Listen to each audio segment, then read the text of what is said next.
Hey everybody, it's Phil Strazula from Select Software Reviews, and today we're going to talk about candidate engagement with somebody who knows a heck of a lot about that. Benji Gillman, founder of myInterview. Do you mind give us a bit of your background, what you do, and we'll just sort of jump into this topic of candidate engagement. Perfect. Thanks, Phil. Appreciate it. Essentially, one of the co-founders of myInterview. We've been around for around 10 years. 10,000 customers use the product. We process annually plus 8 million interviews to solution and growing at a great pace. But we're taking a bit of a turn now, and I think that's part of the discussion coming up. Awesome. And I'm excited to hear what you've learned after 10 years and millions and millions of interviews, all the data. Do you mind just setting the table with what your definition of candidate engagement is? Yes. Essentially, the markets have been changing at a crazy pace over the especially the last 3 years with Corona. We had a very much a boom time, and then a very change. So going from a candidate heavy market to a candidate short market, which we are now. And I think that we're seeing this short market actually settling in because of a change in the macro dynamics. So candidates have a lot more choice, a lot more freelancing opportunities. The share economy is something that's really grown, and the new generations coming through are wanting a lot more flexibility. So frontline work has very much changed. So what does this mean for candidate engagement? It means that friction is like your biggest enemy. Yet you need to have it, because otherwise you're not going to be able to get quality candidates coming through. So that's why engagement is super important. You need to be attracting and promoting and making a very quick process that everyone can kind of come through and be very excited and informed about the opportunity, which wasn't as big of a problem until the last 12 months or so. Yeah, and it seems like unless the world of AI changes things dramatically, there's sort of a structural issue in our global economy where there sort of aren't enough people to do the jobs. I know here in the United States, the rate of unemployment is still extremely low, despite headlines of layoffs for many months at this point. It's still, I think, 3% or something like that, which is way below what the Way economists below. wanted to. Yeah, and you look at the data, all of those layoffs have been absorbed pretty quickly back into the economy. It's a very, very interesting time. A lot of opportunity. You mentioned a couple of key factors within candidate engagement. I heard time, friction, information. Do you mind just sort of hitting, and I think attraction, some of Yeah. these kind of key aspects of candidate engagement, and what are some of the best practices here that you've found from being in the trenches? Yeah, 100%. Okay, so firstly, candidates are mostly, by far, not even mostly, like 83% are coming through to apply for jobs on a mobile device. Now, a mobile device is the most kind of active distraction that we have. So we get phone calls through there, different notifications popping up the whole time. And when an application process or an experience is not built for mobile, then we've kind of lost the game completely. So mobile is king. And we need to be developing everything for mobile. So that's first, and kind of relays to everything else. Secondly, TikTok has exploded, and we see lots of copycats to TikTok. So Facebook copied it with Reels, YouTube have Shorts, Netflix have now created as well TikTok style engagement. So has Spotify, which is audio, and they've gone to a video long form TikTok style. There's a number of reasons being for that is that TikTok's incredibly addictive and can grab attention because it's using different psychological mechanisms to keep people within the app. So we're very now used to consuming video and to interacting in this format. So we need to be using some of those techniques as well to keep candidates engaged when they're applying for jobs as well. What does that mean? It means showing them what it's like to be in the company, letting them be able to envision themselves, make it personal. They can actually see themselves working in the company. It's designed for them. It's all about them. You can really get them excited about coming through the process.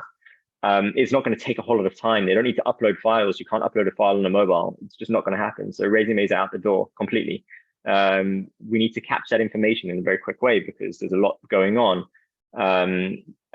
So all of these type of elements are incredibly important, as well as DNI. We need to be talking to a diverse audience. It needs to be in a way that is let's focus on these different demographics so that we can really get the best candidates.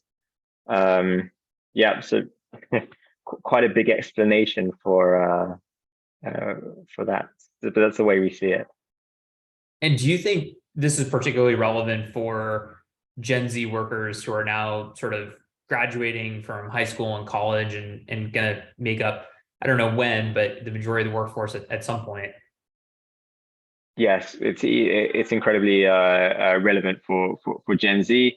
Generation Z is what we're seeing is they need a personalized experience. They need to feel values. It's a very critical element. And when you're applying for many jobs, you need to be able to feel the value to really connect, to understand when that employer calls you back, you remember that they're the one that you applied for and really wanted. You talked about value a couple of times. How do you think recruiting teams can think about the return on investment from a better candidate experience, but more candidate engagement? Yeah. So with our new product, we've seen, number one, a time to hire has decreased from something like 3-4 weeks to 3-4 days. So it's through our automated system, we've been able to really cut that down tremendously, so you can reach your candidates a lot quicker. So that's a no-brainer, and why you want to be engaging candidates, being super reactive to them, and getting them excited so that they'll actually accept your offers. The other big point is on retention. If candidates, when they're applying, really connect to your mission, to your purpose, to your value, they're more likely to stay through the storms because they're invested in the vision, and you're going to get higher churn coming later on if they were kind of sold something or expected something that wasn't the reality. So putting these elements in is incredibly important for businesses. Experience as well is in different industry types. You really want an automated process that's incredibly personal. It's going to bring you the candidates in. It's going to save your manager's time, your hiring manager's time. Everybody is going to be better off, and that's the reasons why you kind of want to be making sure that everybody's fully bought in and had a great experience.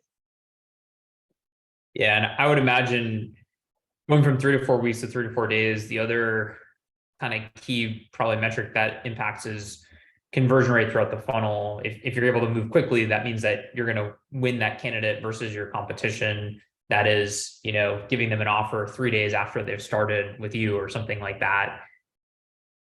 100%. Can you talk a little bit about how you've seen the talent acquisition teams change in terms of like what they're doing or focused on when there is this layer of automation? Is it just that do you get to cut out some of the stuff that you used to do and therefore you get to focus more time on something else? Definitely. There's the cutting out of things that we used to do. It's also that we can really be giving every candidate like a fair go in a real way. It takes a lot of the subjectivity out of things. So when you can qualify and then get to an offer pretty smoothly, and everybody's going through the same experience, it means that you're going to get a better, more diverse pool of candidates coming through. Offering the hiring managers are also frontline workers. They're store managers, location managers, division managers. So, they can get on with doing their jobs. They can get on with retaining the staff, which is a bigger challenge than recruiting. So it frees them up a lot of time there. That's great. Yeah, it feels like, automation is the word of the year in many respects, and to not be implementing this in your talent acquisition pipeline, especially for frontline workers, is just like, it's sort of crazy. Correct. Where do you see this trend going over the next couple of years? Like, what do you think the TA team of 2028 looks like? 100%. I think we're going to be seeing more and more employer branding. We're going to be seeing more value EVP. What is the employee value proposition? And then how we're communicating that through. We're going to be seeing training and development. So how do we, the team that we've got, how do we nurture their career paths? These are all going to be hot topics because of automation, because we're able to bring in the right candidate. We're able to identify them very early on in the process, get them in the front door in a scalable way, which means that we can plug holes, which we don't want to be having, and then retaining and keeping the best people. So I think that we're definitely going to be moving there in the sense for talent acquisition and HR in general. Do you mind giving us a little bit of a sneak peek into your new platform in terms of like, what are maybe some of the 2 to 3 kind of key features or workflows that are adding the most value to your customers? Definitely. So essentially we've got it's an automated application. So the candidate will come from a job posting on a job boards, referral links, or social media sites. They'll land on a TikTok style mobile experience, which will show a video that's directly related to that particular role. That will be introducing the candidates so they can actually see themselves doing that job. If it looks interesting, they'll swipe up, they'll leave their interest with their name, email, phone number. Very simply, that will then be submitted, and then the automation sequence starts. So they will go through some qualification questions, which will automatically qualify them as they go through. They'll select their availability, when they can work, if they can't work certain days. Again, there's automated rejection and rejection handling and reasons for those rejection handling. Then we can progress to scheduling a live interview potentially, where or we can actually speak directly to the hiring manager at the other end in real time. So we can actually qualify them, get them an offer, within that moment that they're applying. We also have different modules. So we have a DE&I module, which shows a video saying, we're very inclusive. We accept anyone, come as you are. You're going to be accepted with us. Tell us a little bit more about you. We also have a career pathing module, which says, where do you see yourself? How can we better develop you within our team? So all of this information goes down to the hiring managers so that they can select people for where they need, not just now, but in the future, which is super helpful. And it's all within a very user-friendly dashboard and experience. It's pretty cool. I love the TikTok element, and also just everything you're talking about, especially for high volume hiring. Even not, like, everybody wants to move quickly, be efficient, understand what they're getting themselves into, and just have, to your point, a great candidate experience. If people are watching this and interested in learning more about the platform or connecting, how should they reach out? They can absolutely reach out to us. It's myinterview.com. We can book a demonstration. Be more than happy to show them the full solution and consult on how we can improve their hiring flow. Awesome. Benji Gillman, thank you so much for spending the time with us. Thank you, Phil. Appreciate it.